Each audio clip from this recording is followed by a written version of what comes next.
Alright, what's going on YouTube? Kevin Haynes here, and we're going to be going over why late night meals could be making you gain weight, or in a controlled calorie diet, how you can utilize your meal timing to avoid excess calories and help you achieve that deficit easier. So first I want to go out, I do these very well drawn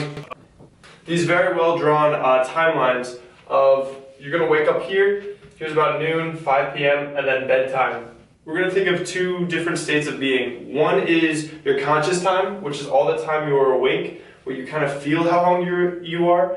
And then you have your unconscious time, which is when you are asleep.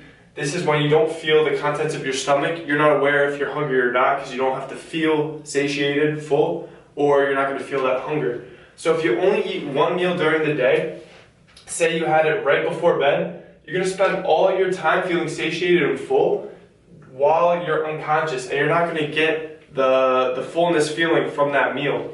As opposed to, like, say you eat that one meal, like a huge meal and breakfast, you'll be spending a lot of your conscious time full, so you won't have to suffer through that, and that's going to make you less hungry throughout the day and less likely to eat. So in another scenario, a normal scenario, say you wake up, you're going to eat around here, then you're full, I guess, until lunchtime, going to eat again, and then you're going to be full probably, most meals you're only full maybe like 2 to 4 hours unless you eat a lot. So we'll say you get hungry again at like 4 p.m. Say dinner time is usually really late for you, like 8 p.m. You're going to snack a little bit. So you're going to have a little snacks up here, and then eventually it's going to be dinner time, and then you're going to have your big meal right before bed, and then you're going to spend the majority of your full time while you're unconscious. So you're not feeling that fullness. As opposed to another way to do this, probably the way that I recommend and kind of the way that I focus my eating habits is wake up, have breakfast, get hungry around noon, eat another meal. Kind of, usually for me it's small, but it depends on you.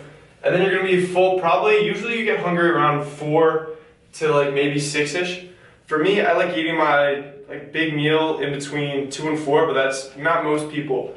So I'll have the majority of my calories right here, and that's going to keep me full pretty much until it's time for bed. If not, it'll keep me full a little bit after I fall asleep, so I'm not consciously thinking about food. Maybe I'll have something small like a protein shake right before bed, but then I'm going to get here, and this is when I'm going to feel full again, but I'm going to spend, that's when I'm going to get hungry again, and that's when I'm going to spend the majority of my unconscious time in a deficit. So, as we know, energy balance throughout the day is what completely matters. Total amount of calories. So in this case, you get to skip out on the snack time spent here, and you're utilizing your unconscious time to be in a deficit. So throughout the day, when you eat, don't think of it 24-hour period, think of it on an hour-by-hour basis. When you eat a meal, you're in a short-term surplus. When you haven't eaten for a long time, maybe a couple hours later, you're in a short-term deficit. So you want to have a net deficit when you're losing weight, or a net gain. You want to be in a net surplus, so you want to be, I guess, eating more than your body is burning. So in the case that you are spending 8 hours of your, let's say you sleep 8 hours, and you're spending 8 hours or the majority of that time in a deficit, then you're going to have 7 hours deficit time, as opposed to if you eat that really late meal, you're going to be spending the majority or even half a couple hours in a surplus. So you're going to be wasting that feeling of fullness that you would rather utilize when you're aware and when you're conscious, when you're feeling the contents of your stomach. So if you distribute your calories in that way, have maybe a little earlier of a meal, then you're going to spend more conscious time full, as opposed to spending the majority of your unconscious time full. Also, another way to say full is in a short-term surplus. So that's pretty much what I want to talk about in an unconscious, a non-calorie controlled diet. Just the general people not tracking their calories throughout the day. So this will just minimize the time that you're hungry and have motivation to eat and eat more calories. That's why I would utilize this.